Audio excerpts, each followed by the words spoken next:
يبقى كده اهتم او برع الفنان مصر في النحت، ونحت على الخشب، على العاج، على الحجر، نحت تماثيل الملوك او تماثيل الالهه لاعتقاده في قدسيته، نحت تماثيل النبلاء زي النبيل كعبر واللي بيطلق عليه حاليا منصبه حاليا بيسمى بشيخ البلد، نحت تماثيل في وضعيه جديده زي الكاتب المصري الجالس، وده بيدل على تقدير المصري القديم للكاتب وعلى براعته في فن النحت. برضه برع في النقوش او النقش، بيقول لك حيث ظهرت النقوش بارزه على ايه؟ على المواد الصلبه والاسطح الصلبه زي المعادن وزي الصخر. برع برضه في الرسم، واستخدم الالوان في الرسم على جدران المعابد. بسم الله الرحمن الرحيم، والصلاة والسلام على سيدنا مولانا محمد. أما بعد، إن شاء الله إحنا أخذنا الدرس الأول من الجغرافيا، ناخد بقى الدرس الأول من التاريخ، درس بعنوان عصر الدولة القديمة. أول حاجة لازم تعرفها إن المؤرخين قسموا التاريخ المصري عندنا إلى عصور مختلفة، وده نتج إن إحنا بقى عندنا عصور قوية وعصور ضعيفة، والعصور الضعيفة دايما تلاقيها بين كل عصرين قويين. تمام؟ يبقى بين عصر الدولة المتوسطة وعصر الدولة القديمة في عصر ضعيف اسمه عصر الاضمحلال الأول زي ما هنشوف، وهكذا. يبقى عندنا العصور المختلفة في مصر أو عصور دولة مصرية قديمة زي ما قسمناها العلماء قسموها إلى عصور، هتلاقي منها عصور قوية وهتلاقي منها عصور ضعيفة. الضعف ده بسبب ضعف الحكومة المركزية وضعف الحكام، هناخد بسبب الانقسامات والكلام ده. طيب يلا بقى نبدأ عشان ما نغيبش بس في المقدمة درس بعنوان عصر الدولة القديمة. بس قبل ما نتكلم عن عصر الدولة القديمة لازم نتكلم عن عصر ايه جه قبل عصر الدولة القديمة، وعصر يسمى بعصر العتيق. العصر ده بيسمى وبيطلق عليه هو عصر بداية الأسرات، لأن يعني من وقته ابتدينا ايه نعد الأسرات، عصر بداية الأسرات. طب ده شمل كم أسرة؟ شمل أسرتين، شمل الأسرتين الأولى والثانية، يبقى عصر بداية الأسرات شمل كم أسرة؟ شمل أسرتين، الأولى والثانية. طيب بدأ إمتى العصر ده؟ بدأ بتوحيد الملك مينا. بتوحيد مين؟ الملك مينا، أو بيطلق علينا عرمر. واحد مملكتين، الشمال والجنوب. واحد مملكتين مين؟ الشمال والجنوب، تحت تحت مملكة واحدة، والعاصمة بتاعتها كانت اسمها منفر. تمام؟ يبقى بدأ عصر الدولة العتيق بإيه؟ بإن الملك مينا أو الملك نعرمر زي ما بيسموه واحد مملكتين الشمال والجنوب. مصر في الوقت ده كانت منقسمة إلى مملكتين في الشمال والجنوب، كل واحدة لها شعار ولها معبود ولها دنيتها يعني. المهم إن الملك مينا أو نعرمر راح وحد المملكتين مع بعض تحت مملكة واحدة بس، وخد العاصمة اللي هي منفر. طيب خصائص العصر ده، يعني العصر ده اتسم بايه؟ ايه بعض الخصائص اللي كانت في العصر ده؟ والله اول حاجه لازم تعرفها ان العصر ده اطلق عليه اصلا عصر البناء والتاسيس. يعني اطلق عليه العصر ده عصر البناء والتاسيس. تمام؟ ليه عصر البناء والتاسيس؟ لان العصر ده اللي كان فيه توحيد لمملكتي الشمال والجنوب. لان العصر ده بدا بعد توحيد مملكتين الشمال والجنوب، يبقى لان في وحد الملك مينا ونعرمر مملكتي الشمال والجنوب، يبقى اطلق عليه عصر البناء والتاسيس بسبب ايه؟ بسبب توحيد الملك مينا مملكتي الشمال والجنوب. يبقى اطلق عليه عصر البناء والتاسيس. يبقى عصر البناء والتاسيس ده اطلق على على العصر العتيق وعصر البناء والتاسيس. وده اطلقت كده بسبب ان الملك مينا وحد فيها المملكتين، مملكه الشمال والجنوب، فبنى الدوله الموحده اللي هي لها حكومه مركزيه واحده. فيبقى عصر البناء والتاسيس اللي وضع لنا حجر الاساس اللي هنكمل عليه في الاسرات وبدايه الاسرات وعصر الدوله القديمه وعصر الاضمحلال وعصر الدوله وهكذا واحنا ماشيين. يبقى اطلق على عصر العتيق عصر البناء والتاسيس. ليه؟ لانه بدا بتوحيد الملك مينا او الملك نعرمر للمملكتي الشمال والجنوب. طيب هنا بقى تقول لك ان اتسم العصر بالاستقرار والامن. كان في استقرار وكان في امن، وده ليه؟ وده بسبب اهتمام ملوك مصر بتامين حدود مصر الجنوبيه. اهتمام ملوك مصر بتامين حدود مصر الجنوبيه، بتامين حدود مصر الجنوبية. يبقى ملوك مصر كانوا مهتمين جدا ان هم يأمنوا حدود مصر الجنوبية من اي غارة، من اي غزوة، من اي حد يطلع تحت عشان يهجم على البلد. هم اهتموا بتأمين حدود مصر الجنوبية، وده عمل لهم امن على الحدود مصر، واهتموا بتنظيم الامور الداخليه، ده عمل استقرار. يبقى والله انتشار الاستقرار والامن، واتسم عصر عتيق ده بايه؟ بالاستقرار والامن، بسبب اهتمام ملوك مصر بايه؟ بتامين حدود مصر الجنوبيه. طيب رقم 2، اهتمامهم بالانشطه الاقتصاديه. كانوا مهتمين جدا بالانشطه الاقتصاديه. طيب عملوا ايه كدليل بقى ان هم يعني ايه اهتموا بالنشاط الاقتصادي؟ عملوا ايه؟ رقم 1، الطرق الصحراوية قاموا بتمهيدها. مهدوا الطرق الصحراوية، مهدوا الطرق الصحراوية عشان القوافل التجارية اللي ماشية فيها. يبقى ايه؟ عملوا على تنظيم وتمهيد الطرق الصحراوية عشان القوافل التجارية وهي ماشية فيها، تمام؟ ما يبقاش في مشاكل، لو كان في قطاع طرق يمنعوهم، لو كان في مشاكل في الطرق يظبطوها، وهكذا. يبقى الطرق الصحراوية ايه؟ يبقى عملوا على تنظيم الطرق الصحراوية وتمهيدها من اجل ايه؟ القوافل التجارية والتجارة. طيب رقم 2، ده رقم 1. رقم 2، والله يسيطروا على المناطق الواقعة جنوب الجندل الأول. يعني سيطروا على المناطق الواقعة فين؟ جنوب الجندل الأول.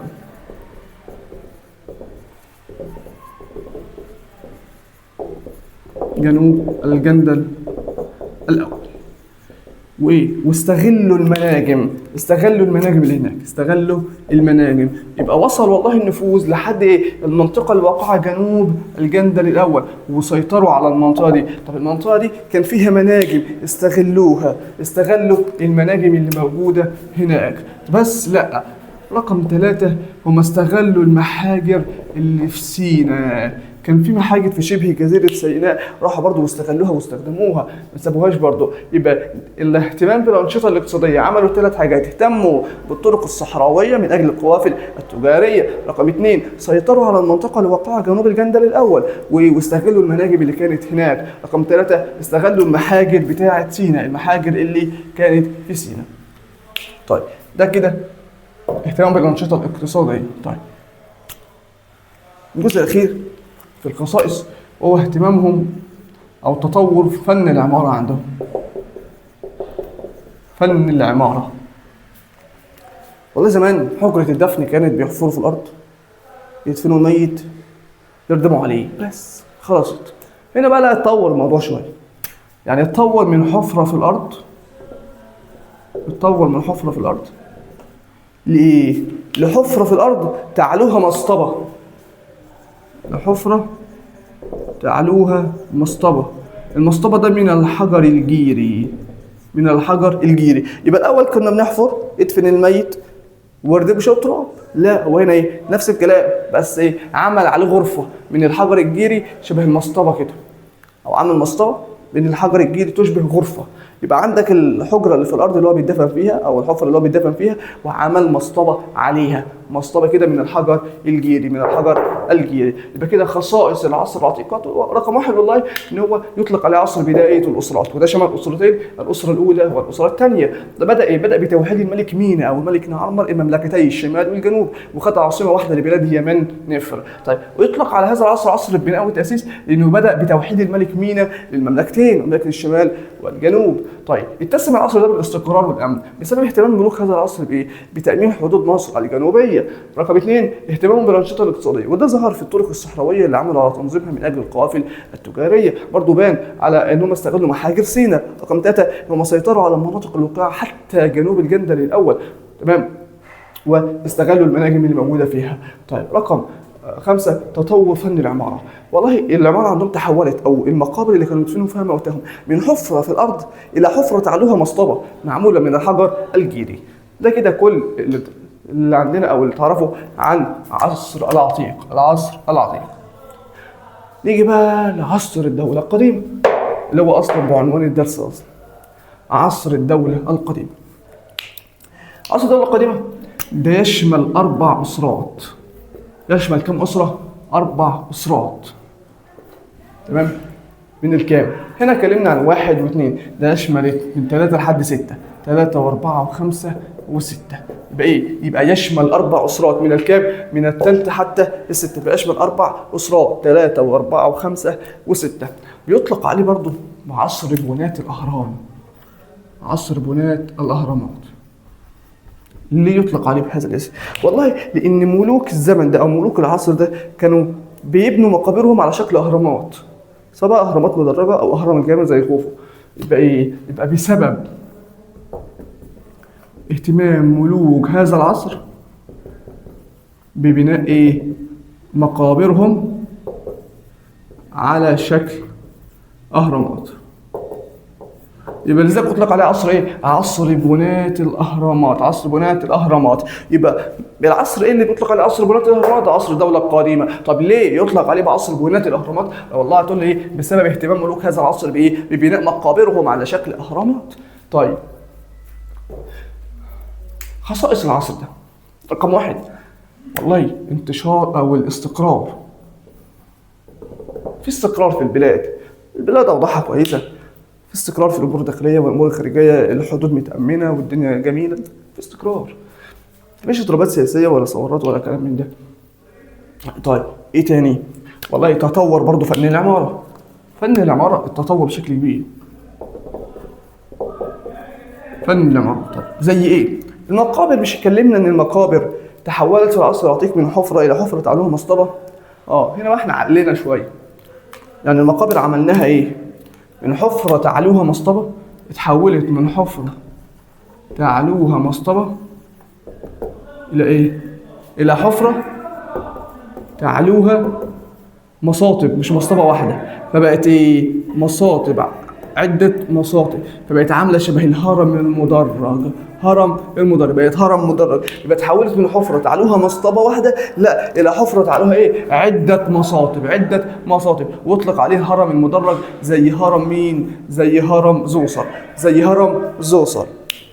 طيب سكتوا على كده؟ لا، اتحولت بعد كده من الهرم المدرج بعدة مصاطب إلى إيه؟ إلى هرم كامل. تحولت إلى هرم إيه؟ كامل. زي هرم مين؟ زي هرم خوفو. هرم خوفو. هرم خوفو. يبقى كده عندنا تطور فن العمارة ازاي؟ ان المقابر كانت على شكل حفرة تعلوها مصطبة. تمام؟ ده اللي حصل في العصر العتيق في اخره، ده تطور كمان بتاع العصر العتيق. يبقى المقابر كانت ايه؟ حفرة تعلوها مصطبة، اتحولت لحفرة تعلوها عدة مصاطب، شوية مصاطب 5 6 7 كده.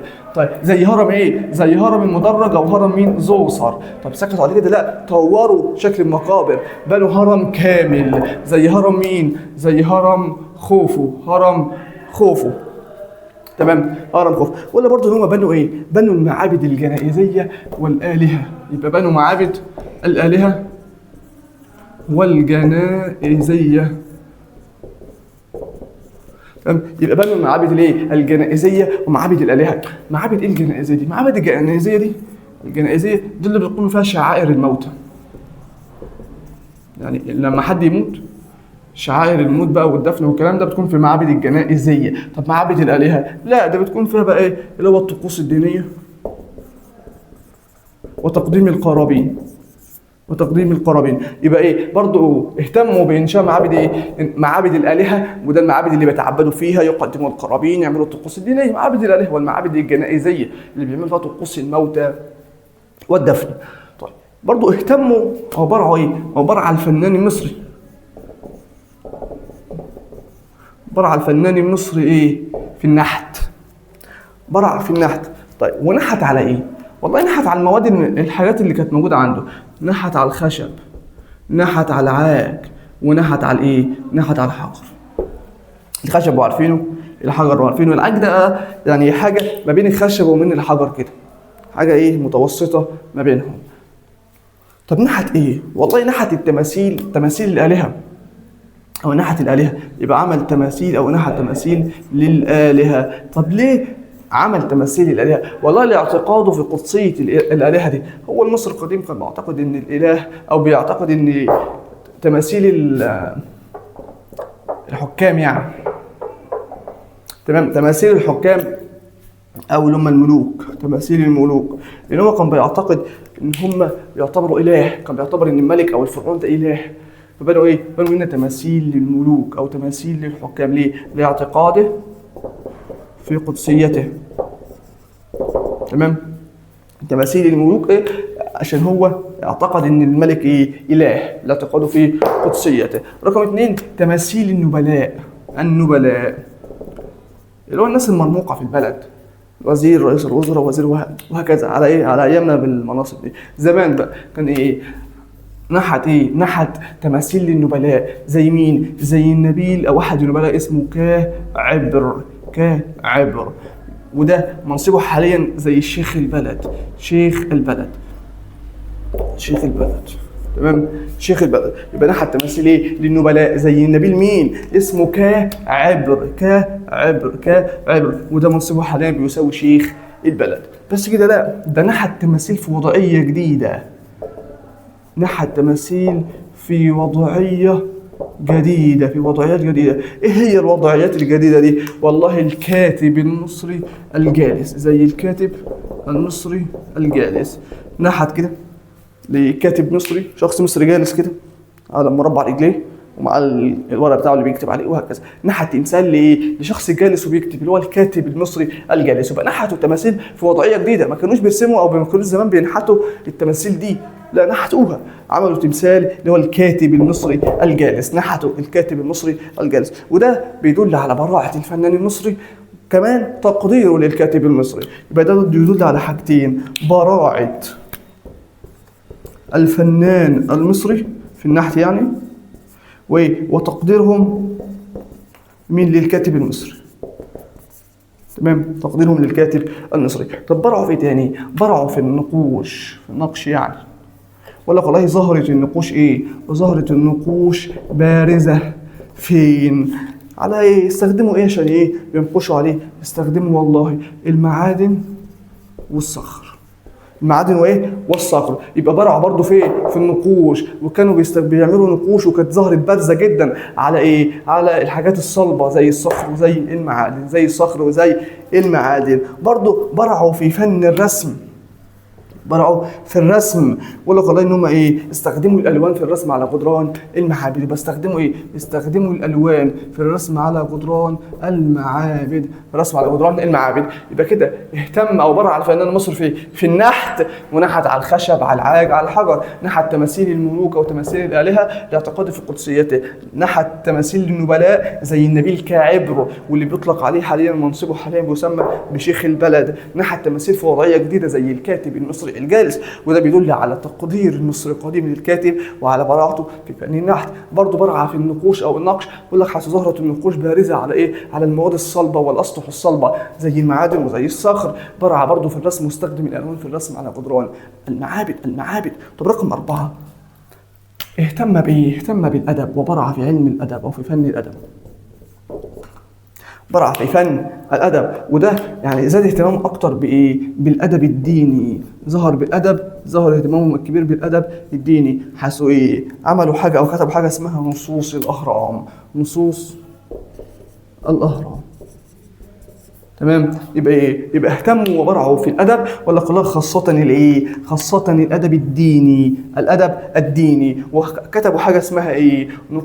نصوص الاهرام او متون الاهرام. بتسمى نصوص الاهرام او متون الاهرام، الاثنين واحد. فايه هي نصوص الاهرام دي؟ ايه هي النصوص دي؟ إيه؟ والله هي نصوص دينيه كتبت فين؟ على الجدران الداخلية للأهرامات. مش هي نصوص الأهرام كتبت على الأهرامات، هي نصوص دينية كتبت على الجدران الداخلية لمين؟ للأهرامات. تمام. يبقى ده كده ايه؟ خصائص العصر الدولة القديمة. اتكلمنا رقم 1 ان العصر ده شمل 4 اسرات من 3 ل 6. ان العصر ده يطلق عليه ببنايات الاهرامات بسبب اهتمام ملوك هذا العصر بايه؟ بناء مقابرهم على شكل اهرامات. طب خصائصه: ساد الاستقرار في البلاد، الاستقرار في الامور الداخليه والخارجيه. تطور فن العماره من حفره، المقابر كانت ايه؟ على شكل حفره تعلوها مصطبه. المقابر من حفرة تعلوها مصطبة، لا ده حفرة تعلوها عدة مصاطب، وعملنا هرم زي ايه؟ هرم زوسر المدرج. سكتوا على كده، لا تطوروه للهرم الكامل زي هرم مين؟ خوفو. طيب بس عملوا ايه تاني؟ وانشأوا معابد الآلهة ومعابد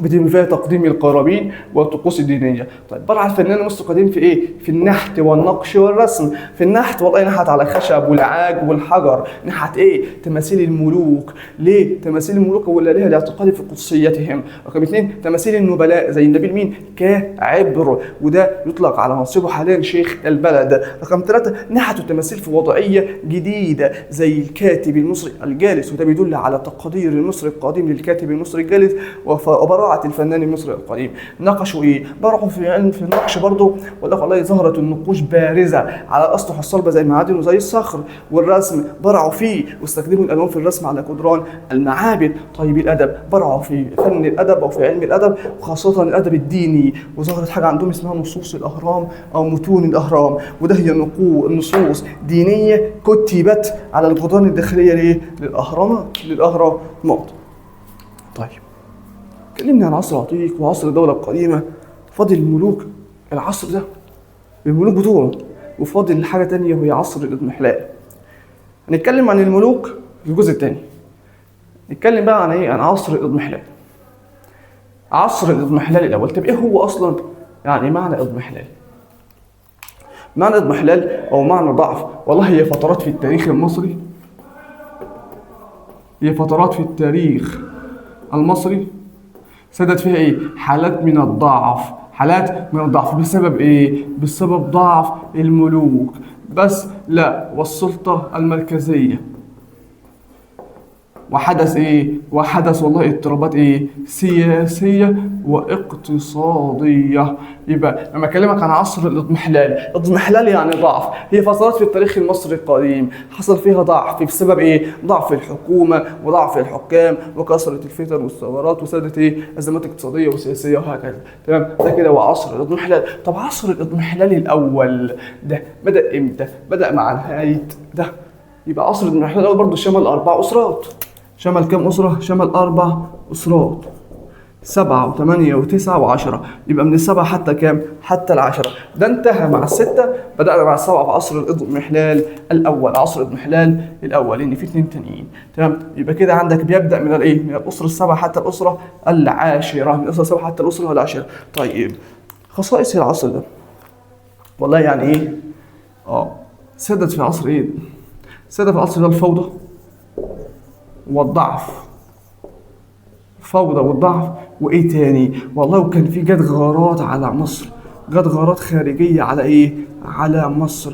يبقى ساد العصر ده في مصر ايه؟ حاله من الفوضى، البلد فيها فوضى مفيهاش امن، ومن ضعف الحكام وضعف السلطه المركزيه وضعف الحكومه، البلد ضعيف. وحصل غارات خارجيه على مصر، يعني في ناس في ريح مصر على حدود مصر عملت غارات على مصر، بل غارات على مصر. حصل غارات، ما انت بلدك ضعيفه وفيها اضطراب داخلي اصلا، ما انت مش عارف تحل مشاكلك الداخليه، راحت هجموا عليك بقى ما انت ضعيف. تمام؟ وتوقفت عجلة التنمية والبناء الحضاري. خلاص كانوا عمالين متفوقين في الأدب والنحت والنقش والمعابد، كان عندهم حاجات كتير جدا متطورين فيها، وخاصة فن العمارة اللي كانوا شغالين فيه وشغالين فيه. لا هنا بقى توقفت عجلة البناء الحضاري. يبقى ايه؟ يبقى خصائص العصر ده ان انتشرت او ساد عصر ايه؟ الفوضى والضعف، وحصل على مصر شوية غارات، توقفت عجلة التنمية والبناء الحضاري. طيب انتهى العصر ده امتى؟ مع بداية الأسرة ال11. خلاص انتهى العصر ده وبدأ عصر جديد، وسمي العصر ده بعصر الدولة الوسطى. بدأ عصر جديد بعصر الدولة الوسطى. تمام؟ يبقى مع نهاية الأسرة ال10 ومع بداية الأسرة ال11 بدأ عصر جديد ودولة جديدة، وتفوقت في الدولة ده عن الأمور دي. فخرجنا بقى من إيه؟ من دولة قديمة وعصر الاضمحلال إلى دولة وسطى، إلى الدولة الوسطى. يبقى عصر الاضمحلال الأول استمر 4 أسرات من ال7 حتى ال10. كان في فوضى وضعف وغارات خارجية، كان في توقفت عجلة التنمية والبناء الحضاري، وانتهى مع بداية الأسرة ال11 بدأ عصر جديد وعصر الدولة الوسطى. طيب آخر جزء وهو علاقة مصر بدول إفريقيا في العصر الدولة القديمة. والله إن يعني اهتم ملوك مصر اهتموا بإيه؟ اهتموا باكتشاف أجزاء كبيرة من القارة. يبقى اهتم ملوك مصر باكتشاف القارة الإفريقية وإقامة علاقات تجارية مع شعوب القارة. ملوك مصر كانوا مهتمين جدا بان هو يكتشف القاره الافريقيه، وان هم يفتحوا خطوط تجاريه وقوافل تجاريه ويفتحوا خطوط تجاره مع شعوب القاره. طب زي ايه؟ والله ملوك الاسره كام؟ الخمسه والسادسه عملوا ايه؟ ارسلوا حملات استكشافيه للقاره. حملات ايه؟ استكشافيه للقاره. زي رحلات مين؟ زي رحلات الرحاله حرخوف. حر مين؟ حرخوف. مش اتكلمنا في الدرس بتاع الجغرافيا عن الرحاله حرخوف انه عمل 4 رحلات للجنوب واكتشف فيهم اجزاء كبيره من القاره؟ ايوه. طيب الرحلات دي كانت بامر من ملوك الاسره الخمسه والسادسه. يبقى والله ان الملوك الاسره الخمسه والسادسه ارسلوا حملات استكشافيه لاجزاء كبيره من القاره. زي رحلات مين؟ زي الرحاله حرخوف. الرحاله حرخوف برضه والله سادت الامور تعاون وصداقه. يبقى الامور كانت بين الدوله المصريه وشمال افريقيا كانت ايه؟ امور تتسم بالصداقه والتعاون. كان في محبه وتعاون وصداقه والكلام من ده. طيب بقول لك من مظاهر بقى التبادل الثقافي ده، في تبادل في اي علاقات تجاريه وقوافل من هنا وقوافل من هنا، اكيد احنا اتاثرنا بيهم وهم اتاثروا بينا، صح؟ طيب هم اتاثروا بينا احنا ازاي؟ رقم 1 تتكلم عن انتشار الآلات الموسيقية المصرية في غرب إفريقيا. الآلات الموسيقية المصرية اللي كانوا بيستخدموها المصريين انتشرت في غرب إفريقيا بانتشار الآلات الموسيقية المصرية في غرب إفريقيا. بس كده لا، ده انتشار بعض العادات انتشرت في اجزاء من افريقيا. طب عادات زي ايه؟ زي التحنيط. المصريين كانوا بيحنطوا موتاهم وبعدين يدفنوهم. طيب انتشرت العاده دي في ايه؟ في دول افريقيا. زي مين؟ زي دوله الكونغو. اللي حنطوا مين؟ حنطوا الملوك بتوعهم وكبار رجال الدوله. حنطوا الملوك ورجال الدوله. بالرغم ان هم مش عارفين اسرار التحنيط كامله، ما كانوش يعرفوا عمليه التحنيط دي بكل اسرارها بكل تفاصيلها بتتعرف ازاي. تمام؟ يبقى كده العادات عندنا انتشر التحنيط في اجزاء كبيره من القاره زي الكونغو، وده كانوا بيحنطوا مين؟ الملوك ورجال الدوله. طيب اخر حاجه والله انتشار بعض المعبودات المصريه.